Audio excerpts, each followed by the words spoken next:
dimanapun berada, tetap semangat ya dalam masa pandemi, dan kita akan terus mengembangkan potensi kita di dalam pembelajaran.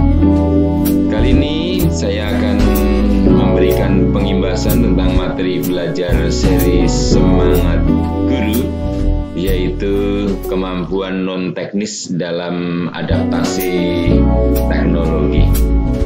Bapak Ibu, mudah-mudahan Bapak Ibu sehat ya hari ini, dan juga anak-anak yang Bapak Ibu dampingi di dalam belajar. Harapan kami tetap terus semangat dalam situasi apapun, dalam kondisi apapun, dan dalam usia berapapun. Kita tetap akan mengupgrade potensi kita di dalam mengikuti kebijakan-kebijakan yang telah dibuat oleh Kementerian Pendidikan, terutama terkait dengan program-program dari Direktorat Jenderal Guru dan Tenaga Kependidikan. Baik Bapak Ibu, materi saya tentang pengimbasan kemampuan non-teknis dalam adaptasi teknologi ini ada di seri belajar guru ya. Terutama Bapak Ibu, kalau Bapak Ibu sering membuka di dalam SIM PKB ya, di sana ada berbagai macam program yang telah ditawarkan oleh Kementerian Pendidikan, terutama dari Direktorat Jenderal Guru. Nah, di sana kita betul-betul merdeka, kita betul-betul bisa memilih program guru belajar dan berbagi apa yang bisa kita ikuti. Nah, kali ini saya akan mengajak Bapak Ibu Guru, karena sekarang sudah sampai pada seri yang ke-8 dan masih ada seri-seri berikutnya. Mari Bapak Ibu untuk bisa mengikuti seri Semangat Guru, khususnya kemampuan non-teknis dalam adaptasi teknologi ini sebagai pengetahuan ataupun pemahaman kita bagi guru. Dan ini bagus sekali sebelum kita belajar banyak tentang kurikulum adaptasi ya, ataupun prototipe ya, yang nanti pada saatnya juga pasti akan diberikan kepada kita, terutama dengan model-model belajar daring seperti ini. Ya, Bapak Ibu, jadi kami akan menawarkan kepada Bapak Ibu dan memberikan sebuah himbauan, harapan agar Bapak Ibu juga mengikuti seri Semangat Guru, khususnya dalam materi belajar kemampuan non-teknis dalam adaptasi teknologi sebagaimana yang sudah ada pada laman kita. Nah, kemampuan non-teknis dalam adaptasi teknologi ini itu kita akan paling tidak nanti belajar 6 materi ya, 6 materi. Tapi tujuan pembelajarnya itu adalah bahwa Bapak Ibu ada pemahaman tentang kemampuan non-teknis dalam proses adaptasi teknologi pendidikan yang saat ini sedang berjalan dan terus berjalan, setiap hari berubah. Jadi Bapak Ibu, di sana nanti Bapak Ibu akan dibimbing oleh para mentor-mentor hebat kita, yang pendamping-pendamping yang luar biasa untuk memahami konsep-konsep maupun bagaimana prakteknya dalam kegiatan pembelajaran di sekolah. Bagaimana mengintegrasikan teknologi, kita mungkin bisa mengambil inspirasi dari banyak hal. Ya, konsep Merdeka Belajar atau sesungguhnya juga kita diajak untuk memilih itu, dan kita belajar dari mana saja, menjadi sumber belajar di mana saja. Nah, inilah yang disebut dengan merdeka. Nanti kita akan diajak untuk berpikir kritis, kemudian bagaimana membuat kolaborasi dan dampak yang lebih besar. Nah, Bapak Ibu, dimanapun Anda berada, ini sebetulnya ada 6 materi, ya, materi belajar yang disajikan oleh para pakar-pakar, sebagaimana pada flyer yang kami tampilkan di sini. Ya, ini sudah berjalan dari sesi 1 sampai sesi 8, berarti ini sudah cukup lama sebetulnya. Namun perlu kita ingat bahwa masih banyak hal-hal lain yang juga bisa kita lakukan di saat kita kesibukan-kesibukan menghadapi tugas-tugas pokok sehari-hari. Bapak Ibu, yang pertama kita akan membahas terkait dengan resiliensi atau tangguh dan tidak gagap terhadap teknologi. Bagaimana kita tangguh, kita memiliki daya lenting apabila kita dihadapkan pada teknologi, apakah kita mampu bertahan, mampu mengembangkan yang sudah kita punyai, atau kita tenggelam. Nah, itu namanya resiliensi. Nanti di sana Bapak Ibu akan berhadapan dengan materi itu. Yang kedua, Bapak Ibu berkait dengan critical thinking, ya, berpikir kritis dan teknologi. Kemudian yang ketiga, creativity, di konten dan teknik penceritaan yang menarik dari kreatif. Ya, jadi prinsip belajar ini sebetulnya Bapak Ibu pasti sudah pernah melakukan, hanya mungkin disadari atau tidak dengan teknik-teknik yang ada. Bapak Ibu kadang terjebak pada banyaknya penguasaan aplikasi, ya. Tetapi nanti Bapak Ibu diajak untuk kita menguasai satu aplikasi, tetapi kita banyak berkreativitas terhadap aplikasi itu. Nah, itu yang diharapkan. Jadi kita perlu belajar dari situ, lalu komunikasi yang efektif. Kemudian yang kelima, penerapan kelas campuran, empower teacher, menjadi guru yang hebat dengan menerapkan kelas campuran, mixing antara tatap muka dan belajar daring. Nanti ada yang disebut dengan blended learning. Kemudian yang terakhir ini dari Bapak Dirjen kita, ya, Pak Sahril, ini kolaborasi dan dampak yang tentunya menjadi kunci dalam setiap pembelajaran. Bapak Ibu, dalam langkah belajar materi ini, jadi nanti kalau Bapak Ibu pertama kali adalah Bapak Ibu mendaftar di portal Guru Belajar atau SIM PKB, yang Bapak Ibu biasanya kemarin melalui jalur MGMP, jadi menggunakan UKG, nomor UKG itu, lalu passwordnya biasanya yang bisa meriset adalah teman-teman dari MGMP atau komunitas belajar Bapak Ibu. Tapi sekarang Bapak Ibu bisa login dengan menggunakan akun belajar, sehingga setiap saat bisa diriset tanpa perlu tanya kepada teman-teman MGMP. Nah, ini hebatnya akun belajar. Akun belajar sudah terintegrasi dengan SIM PKB. Nah, Bapak Ibu biasanya membuka SIM PKB dalam masa-masa tunjangan profesi itu sudah keluar SK-nya atau belum, ya, dan sebagainya. Padahal di SIM PKB itu Bapak Ibu yang diterbitkan oleh dalam hal ini Dirjen GTK, itu banyak sekali domain-domain yang terkait dengan belajar. Di situ sudah di-link-kan, begitu Bapak Ibu masuk, ya, sudah ada tautan-tautan yang Bapak Ibu mau kemana, Bapak Ibu mau mencari apa, itu banyak sekali. Salah satu yang Ibu Bapak yang buka itu memang baru salah satu terkait dengan misalnya valid atau tidak, tunjangan profesi kita sudah keluar SK-nya atau tidak. Itu baru salah satu, sebagian kecil, yang lainnya itu banyak. Di portal Guru Belajar, Guru Berbagi, kemudian banyak hal lah di situ.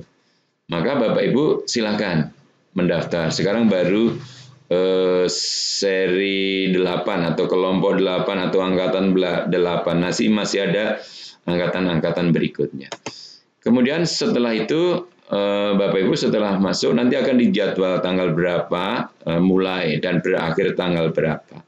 Nanti di sesi terakhir setelah menyelesaikan Bapak Ibu membuat pengimbasan. Pengimbasan bisa model seperti ini dan bisa model yang lain-lain. Saya ini yang model sederhana, Bapak Ibu, model sederhana. Tapi Bapak Ibu kreatif pasti memiliki cara-cara bagaimana mengimbaskan dengan lebih menarik kepada teman-teman satu profesi. Kemudian setelah selesai Bapak Ibu akan mendapatkan 32 jam sertifikat. Ya, itu salah satu fungsi kita, salah satu fungsi atau penghargaan untuk mendapatkan sertifikat. Tapi sebetulnya di luar sertifikat itu yang penting adalah Bapak Ibu memiliki pemahaman, memiliki pengalaman, pengetahuan itu yang mahal. Ya. Kalau bagi saya seperti umur-umur yang sudah hampir pensiun ini, sertifikat itu tidak menjadi sesuatu yang wajib. Ya. Tetapi saya mengupgrade kemampuan, mengupgrade pengetahuan itu menjadi bagian yang sangat penting. Kemudian Bapak Ibu, dalam setiap kegiatan itu ada kuisnya biasanya, dan jangan lupa kuis itu bisa diulangi, bisa dicari, oh yang benar yang mana, dan itu tidak terlalu sulit. Ya.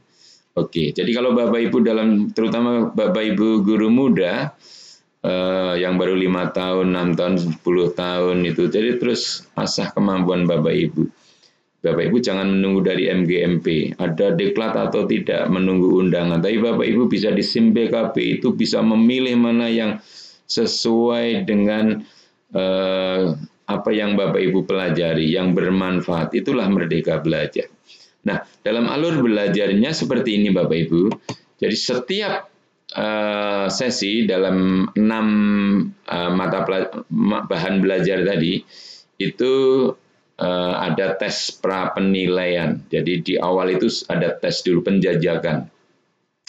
Ya ini sebetulnya juga sejalan dengan tes diagnostik ya di dalam pemahaman tentang untuk mengetahui pemahaman tentang peserta didik atau guru dan lain biasanya ada tes awal, tes pra penilaian atau diagnostik ya untuk kesulitan di mana.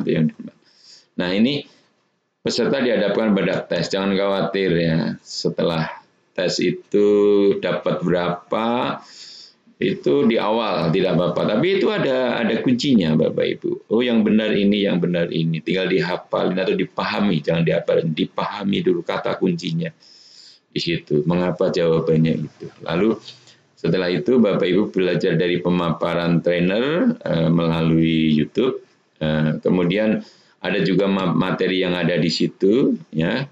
Materinya dalam bentuk Acrobatic Reader filenya, PDF. Bapak Ibu belajar itu dipahami betul, karena memang pendidikan orang tua kan kita belajar andragogi, belajar sendiri ya dari dan untuk orang dewasa. Jadi Bapak Ibu jangan menggunakan alur seperti pembelajaran siswa yang teknik menghafal dan sebagainya, tapi menggunakan pemahaman dari kata-kata kunci dari apa yang disampaikan oleh para trainer, para instruktur, master, dan juga tokoh-tokoh di dalam guru pembelajar itu sendiri. Lalu mengerjakan penilaian tengah semester dan itu ada tugas mandirinya, ya, pilihan bersifat pilihan. Ya, lalu setelah mengerjakan tugas, peserta mengerjakan kuis penilaian akhir dan untuk bisa lulus itu minimal 70 nilai yang sebetulnya sangat mudah dicapai. Karena di tes awal itu diulang lagi gitu. Jadi kita semakin paham gitu. Itu Bapak Ibu, kemudian yang paling akhir sama seperti alur-alur sebelumnya. Ya. Jadi dari 6 pelajaran atau pokok bahasan itu semuanya mengikuti alur yang sama. Ada tes awal, kemudian pemaparan materi dalam bentuk YouTube maupun PDF yang kita baca, kita pelajari sendiri, lalu penilaian tengah semester, tugas. Setelah itu ada kuis akhir. Ya. Itu Bapak Ibu. Kemudian kami akan masuk kepada materi yang pertama, yaitu resiliensi. Resilient, ya, itu bahasa atau kamus psikologi. Ini ada Pak Andi Respati, ini kepala program Techno Education, yang dalam hal ini membimbing kita sebagai trainer untuk memahami apa itu materi-materi penguasaan teknologi. Jadi resiliensi yang kita bahas, salah satu materinya itu kemampuan seseorang untuk bangkit, ya, setiap kali menghadapi desakan, kegagalan. Jadi kalau ini memang bahasa psikologi, jadi ini kita bisa bangkit lagi, bisa bangun lagi. Ya, kemarin saya baca ada salah satu Miss kecantikan yang di Amerika yang kurang apa secara ekonomi, ya, kurang apa dari secara finansial gitu ya, tetapi dia ditemukan meloncat dari apartemen lantai sekian. Artinya sebetulnya pasti ada kegagalan atau sesuatu hal yang membuat dia daya tahannya itu tidak mampu bangkit. Resiliensi dalam hal ini, dalam penguasaan teknologi itu tidak hanya pada siswa sebetulnya, guru juga. Gitu. Jadi kalau di dalam pembelajaran daring itu ada kebosanan, ada malas mengerjakan tugas bagi siswa atau bapak ibu guru, itu saja gitu, kemudian tidak mau mengembangkan, itu juga sebetulnya daya resiliennya itu perlu diupgrade lagi, ya, perlu diupgrade lagi. Nah, dalam hal ini disampaikan apakah kita itu matang atau tidak dalam menggunakan teknologi. Nanti Bapak Ibu akan belajar banyak di sini, ya, dari Kak Adi Respati, ya. Sorry, tadi saya sampaikan Kak Andi. Kak Adi Respati, kepala program teknik Techno Edu berbasis for education. Ya, ini apakah kita matang dalam menggunakan teknologi atau tidak? Ini diukur dengan ada 4, ya. Dengan mengacu pada konsep SAMR atau SAMR, ini bahasa Inggris, SAMR, SAMR, substitusi, S-nya substitution, ya, atau substitusi, augmentasi, ya, lalu kemudian modifikasi, modification, dan tentunya redefinition, ya. Jadi 4 itu kita belajar di situ. Jadi Bapak Ibu nanti kami sarankan memang mengikuti pembelajaran ini, ya, berbasis kematangan teknologi dan menggunakan teknik ini. Ya. Lalu apa yang disebut dengan substitute, augmentation, modifikasi, dan redefinition? Ya, dijelaskan. Di sana dijelaskan. Sebagai contoh begini, Bapak Ibu. Bapak Ibu menggunakan berbagai macam moda daring itu, laman, ya, laman pembelajaran lah, menggunakan aplikasi macam-macamnya, tetapi Bapak Ibu tidak mampu memberdayakan siswa. Bapak Ibu mungkin sama seperti tatap muka pembelajarannya, itu pun juga ada di tahapan mana, Bapak Ibu? Ada di tahapan mana? Nah, ini yang Bapak Ibu perlu ketahui. S di sini substitut. Dicontohkan di sana nanti Bapak Ibu. Jadi kalau Google Meet, Bapak Ibu menggunakan Google Meet-nya, semacam video meeting, ya, di sana. Tapi Bapak Ibu kalau hanya 2 arah terus itu, seperti mengajar di kelas tanpa melibatkan siswa, itu hanya substitut, ya, hanya merubah dari ini dan ini, dan itu kemampuan kematangan dalam bentuk dasar, paling dasar. Tetapi kalau Bapak Ibu menggunakan Google Meet itu untuk, ya, artinya misalnya siswa itu mengajukan pendapat lalu berdiskusi di situ, itu sudah ada augmentasi, ada perubahan yang berbeda sedikit. Gitu. Tapi memang yang diharapkan itu ada modifikasi dan redefinisi. Jadi modifikasi itu bagaimana? Jadi Google Meet itu kita gunakan untuk misalnya di situ ada menghadirkan tokoh-tokoh. Ya. Anak-anak, hari ini kita akan belajar tentang bimbingan karir. Saya sudah menghadirkan hari ini adalah seorang siswa mantan dari sekolah kita yang sekarang bekerja di PT ini. Ya. Kemudian silakan. Wah. Itu beliau di Google Meet menjadi narasumber, lalu kita memberikan kesempatan kemudian memancing supaya berkolaborasi mereka anak-anak itu. Jadi itu sudah merupakan modifikasi ya. Lalu kalau ingin bagus lagi ya dari Google Meet itu siswa sendiri yang misalnya presentasi sendiri, siswa coba membuat kelompok lalu nanti dipresentasikan. Jadi sebagai host di situ, siswa sebagai moderator di situ. Nah itu sama-sama menggunakan Google Meet, tetapi dengan tingkatan kematangan yang berbeda. Nanti Bapak Ibu akan belajar di sana. Ya, atau Jamboard ya, Jamboard salah satu aplikasi dalam Google ya. Di Google itu ada titik 9 di sana, di atas kanan itu kan ada isinya aplikasi macam-macam. Di sana ada Jamboard. Kalau Bapak Ibu Jamboard atau papan tulis digital itu digunakan untuk, ayo nomor 1 jawab, nomor 2 siapa jawab, itu ya itu sama saja papan tulis, maju hanya semacam substitusi tingkat kematangannya. Tapi ketika Jamboard itu kita misalnya silahkan yang bisa membuat gambar, sticky, macam-macam di situ. Lalu kelompoknya jadi interaktif banget di situ, heboh terjadi. Itu namanya memang sudah modifikasi. Ya, jadi di sini Bapak Ibu nanti akan belajar bukan pada berapa jumlahnya aplikasi yang dikuasai, bukan, tetapi seberapa dalam atau matang penggunaan satu aplikasi.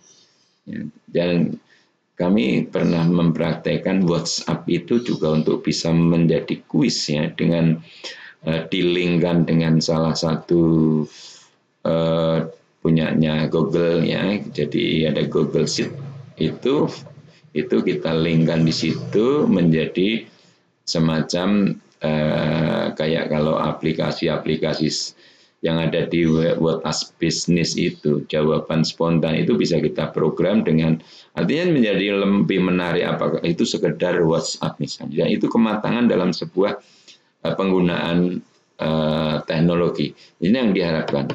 Kemudian kita akan belajar juga tentang critical thinking. Jadi seseorang itu mampu berpikir kritis. Ya. Jadi di sana nanti Bapak Ibu akan belajar keterampilan-keterampilan sederhana yang untuk menumbuhkan anak-anak itu berpikir kritis gitu. Ini diulang-ulang supaya anak-anak itu menjadi insight, sudah menjadi apa yang ada di kalau begitu orang tua saya itu tidak punya uang ya. Kalau begitu orang tua saya itu, ini setelah sehari-hari dia mau mengobservasi. Karena kadang-kadang itu anak itu tidak paham bahwa orang tuanya jam 2 pagi itu sudah di kota, di pasar itu sudah. Tapi anak-anak aku minta gitu. Tapi dia tidak tahu bahwa jam 2 pagi bapak ibunya itu harus ke pasar, harus mengkulakan ya, harus mengambil barang untuk dijual lagi dan sebagainya. Sehingga kalau itu sudah dipahami, ya untuk itu cara menggabungkan antara apa yang dilihat setiap hari dengan cara berpikir, jadi saya sadar, makanya saya sadar gitu, maka saya berpikir gitu. Jadi harapannya memang begitu. Nanti di situ ada pemahaman yang Bapak Ibu akan pelajari di situ. Saya sadar, jadi saya terpikir teknik itu terus menerus menjadi semacam insight yang sudah membumi di hati anak. Kalau bisa, bagus banget. Ya, kalau bisa, bagus banget. Dan saya kira kalau itu dimulai dari Bapak Ibu Guru, saya kira menjadi keteladanan salah satu unsur pendidikan yang penting juga. Yang ketiga adalah creativity, yaitu konten teknik penceritaan menjadi bagian yang tak terpisahkan dari cara belajar. Ya, memang beliau Kak Edward itu sutradara, pakar storytelling dan sebagainya, produser dan sebagainya. Tapi beliau seolah-olah menjadi guru bahasa Indonesia yang sebetulnya bisa dieksekusi oleh guru-guru yang lain, bahwa ada pembuatan konten dan teknik penceritaan yang bisa diajarkan kepada anak-anak dengan bidang studi apapun juga gitu. Sehingga itu akan menjadi lebih menarik karena proses berpikir anak itu ada gagasan, ada ide yang ditulis dan disampaikan. Jadi kendalanya kita kan kadang-kadang ada anak yang untuk mengungkapkan ide secara lisan itu sulit, tapi bisa secara tertulis gitu, karena kan ada istilahnya ada kecerdasan lisan dan kecerdasan tulis yang berbeda setiap anak itu. Nah, ini bisa dilakukan dengan teknik penceritaan. Dari nanti ada bagaimana membuat sebuah rencana lalu mengeksekusi, memasarkan, dan ini dari Kak Edward. Ini menarik di konten ketiga atau di materi yang ketiga. Jadi, materi ketiga. Jadi kemudian yang keempat itu komunikasi yang efektif ya. Baik itu daring maupun non daring. Ya, di era virtual ini komunikasi yang efektif yang seperti apa? Ya, yang dibutuhkan syarat-syaratnya seperti apa? Bapak Ibu nanti akan mempelajari di situ.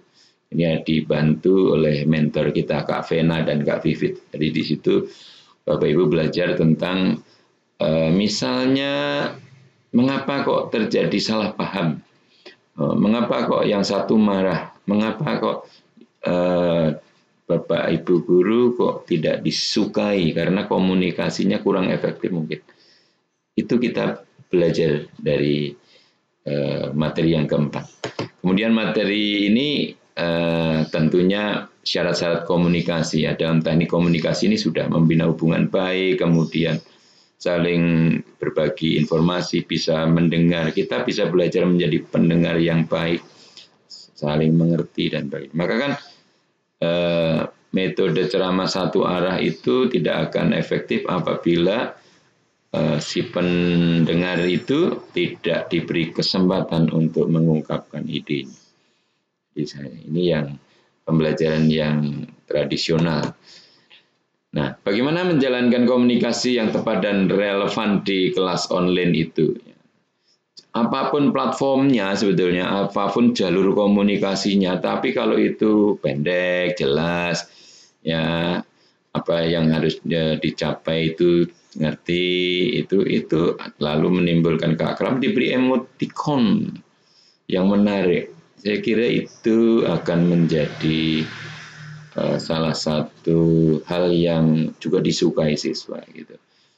Halo siswa hebat, apakah kalian bahagia? Diberi gambar bahagia. Kalau di Google Chat banyak gambar-gambar GIF-GIF yang bisa dipilih, atau di platform WhatsApp juga begitu. Ya, sapaan-sapaan di pengantar itu menjadi menarik.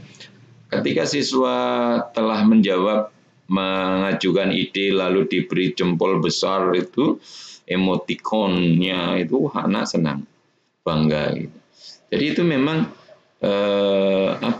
jalur komunikasi yang tepat itu memang yang memberikan kepuasan kedua belah pihak, bukan satu arah. Yang kelima, sebelum yang keenamnya, yang kelima ya, ini adalah penerapan dari kelas campuran. Ya, kelas campuran. Jadi Bapak Ibu nanti belajar bagaimana itu sinkron dan asinkron. Nah, ini karena selama ini ada pemahaman kalau asinkron itu pasti tatap muka. Asinkron itu karena tidak satu waktu pasti itu misalnya daring gitu. Enggak tentu kayak gitu. Jadi nanti dibahas di sana ternyata bahwa kelas yang baik yang menurut penelitian ya seperti yang diungkapkan oleh mentor kita Kak Buki itu juga pembelajaran blended. Campuran. Nah, untungnya kita itu dari sisi penguasaan teknologi ya dipaksa untuk belajar daring, dipaksa. Ini sebuah lompatan yang besar sebetulnya. Kalau tidak ada pandemi, kemungkinan belum sampai ke SMP atau bahkan SD, masih di SMK. Atau SMA di tingkat pendidikan menengah ya. Pendidikan dasar itu mungkin karena dipaksa dengan kondisi, akhirnya kita mau tidak mau kita belajar menggunakan apa itu daring, ya, apa itu pembelajaran sinkron. Ya, di sana nanti Bapak Ibu akan belajar di situ. Ya, kelas campuran itu kelas blended, gabungan. Cirinya, ya. Kalau pembelajaran asinkron itu memungkinkan bisa mengatur waktu, tempat, dan alur ya, tempo belajarnya. Jadi asinkron, karena tidak sewaktu, tidak satu waktu. Jadi bisa daring, tapi siswa bisa membuka sore hari. Itu asinkron. Ya, jadi anak-anak pelajari ini waktunya saya sampai malam, silakan menyesuaikan dengan aktivitas anak-anak di pelajaran-pelajaran yang lain. Jadi kalau dalam satu sekolah itu ada 9 mata pelajaran atau 11 mata pelajaran, maka kan anak harus mengatur waktu antara pelajaran yang satu dengan yang lain di samping aktivitas sendiri. Itu yang disebut dengan dia memilih tempo belajarnya, alurnya, waktunya kapan gitu. Itu asinkron. Ya.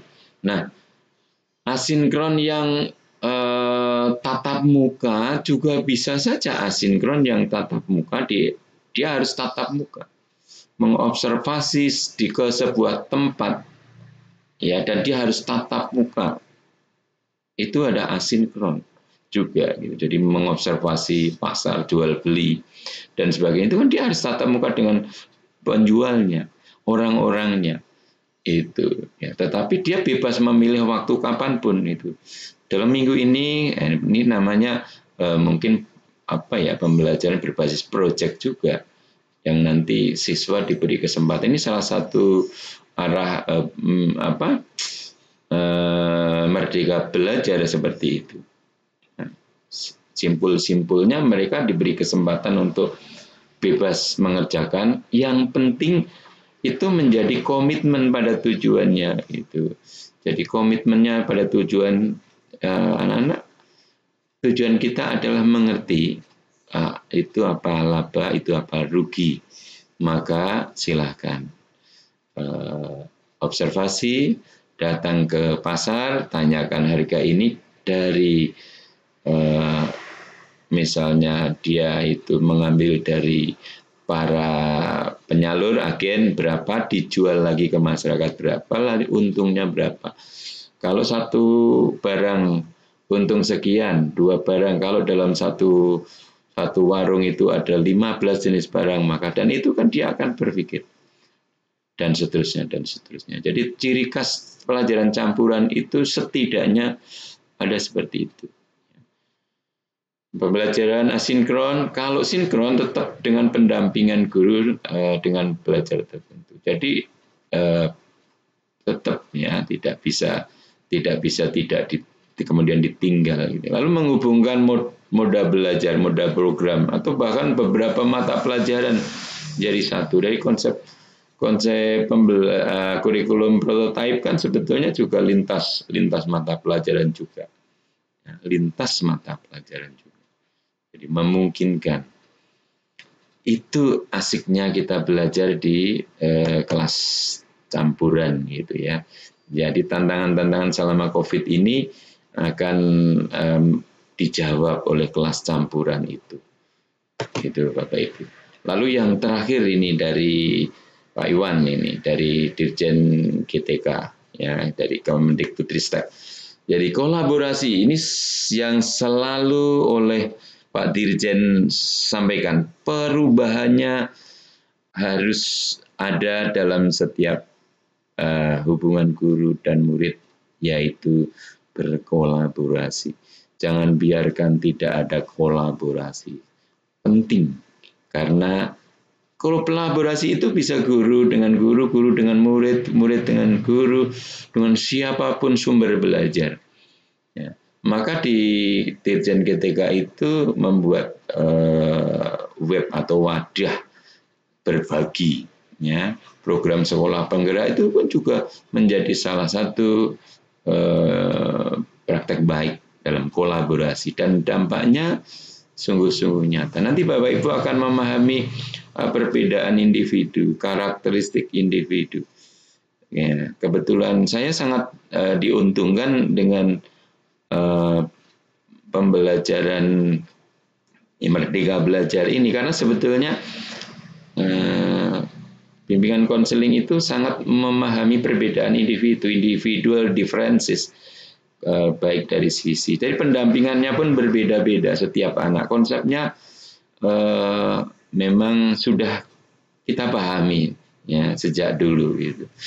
Hanya memang kelemahan-kelemahan yang ada di masyarakat yang belum terdidik dengan baik, di mana anak dibiarkan berkembang sendiri oleh orang tuanya, itu memang menjadi tantangan bagi guru untuk menerapkan program kolaborasi ini. Anak tidak terbiasa diskusi dengan orang tua, anak dibiarkan berkembang sendiri, pulang tidak dicari. Di masyarakat tertentu yang serba kekurangan kebutuhan pokoknya, dari teori kebutuhan Abraham Maslow kan, kebutuhan dasar itu menjadi dasar pokok. Maka biasanya kebutuhan-kebutuhan yang lain, dia dalam pendampingan anak, rasa nyaman anak dan sebagainya itu masih belum. Tugas orang tua dia mencari kebutuhan jasmani dulu.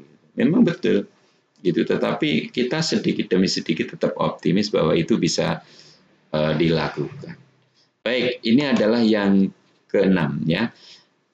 Tatutan materi terakhir dari program pembelajaran yang kita akan pelajari. Jadi di sini kolaborasi itu memang berdasarkan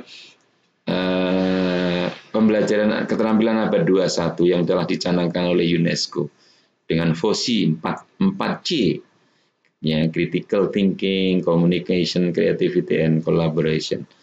Jadi critical thinking tadi dijawab di depan ya, komunikasi, bagaimana membangun sebuah komunikasi, lalu kreatif dan kolaborasi. Nah, ada model-model pembelajaran kolaborasi yang juga disinggung di sana nanti terkait yang disampaikan oleh Suryani ya. Jadi di situ ada learning together, team game, turnamen. Bapak Ibu, ada game itu yang membangun sebuah kota. Ya, misalnya membangun sebuah area, tetapi dibutuhkan apa saja, bagaimana caranya untuk misalnya memberi makan, harus menanam dulu. Sebetulnya banyak game-game yang kalau itu secara tim itu menjadi, atau bahkan menurut para ahli-ahli pembelajaran, jadi dengan sebuah game itu bisa dilibatkan anak-anak untuk berpikir lebih luas lagi. Itu tentunya aplikasi game yang sifatnya memang berpikir ya, dengan istilahnya menggunakan segala daya gitu. Nah, tentunya supaya ini bisa hidup maka harus menanam ini dibutuhkan ke sana, harus ada transportasi itu dibuat dari apa dan sebagainya. Itu banyak sekali sekarang game-game yang sudah menjadi platform media belajar. Ya, ya, dari produk Microsoft itu sudah ada game ya, yang teman-teman yang pernah mengikuti itu sudah ada game yang bisa dijadikan salah satu media belajar, dan kita siswa dengan guru itu bisa main game bareng, tetapi di situ ada diskusi yang menarik. Itu adalah pembelajaran contoh kolaborasi. Ya. Kemudian ini yang terakhir dari 6 materi tadi. Oleh karena itu dibutuhkan supaya membawa dampak yang luar biasa ya, dari setiap tahapan proses tadi. Jadi kapasitas kita sebagai guru memang perlu terus kita upgrade, kita tingkatkan. Kita tingkatkan, kita upgrade semampu kita tentunya, tetapi dengan semangat, semampu kita. Kalau saya hanya menguasai satu platform, hari ini saya bisa menambahkan platform ini untuk lebih menarik, itu sebuah prestasi yang luar biasa. Lalu bagaimana membangun komunikasi, termasuk dengan orang tua. Lalu selalu aktif berbagi di komunitas, di lingkungan sekolah, dan sebagainya. Saya kira itu Bapak Ibu yang bisa kami sampaikan. Kami berharap Bapak Ibu mengikuti ataupun mendaftar ya, di kegiatan atau program ini, karena paling tidak keterampilan non teknis itu kita butuhkan, sangat kita butuhkan, apalagi dengan berkembangnya terus teknologi. Yang kalau kita berada di lingkungan siswa yang kebetulan dia sudah menguasai banyak teknologi, sementara guru tidak berusaha mengasah, ya tentunya tidak akan mampu mendampingi dengan baik. Ya, tidak akan mampu mendampingi. Ingat, ya, bukan mengajari, mendampingi dengan baik dalam hal ini. Saya tunggu Bapak Ibu di kelompok 9 atau angkatan 9, 10, 11, dan seterusnya. Mari kita selalu mengasah kemampuan kita, belajar seumur hidup, dan tentu saja tidak tergantung waktu dan tempat serta apapun sumber belajar yang kita ikuti. Terima kasih, saya Heru Prayitno dari Purbalingga. Salam jumpa kembali.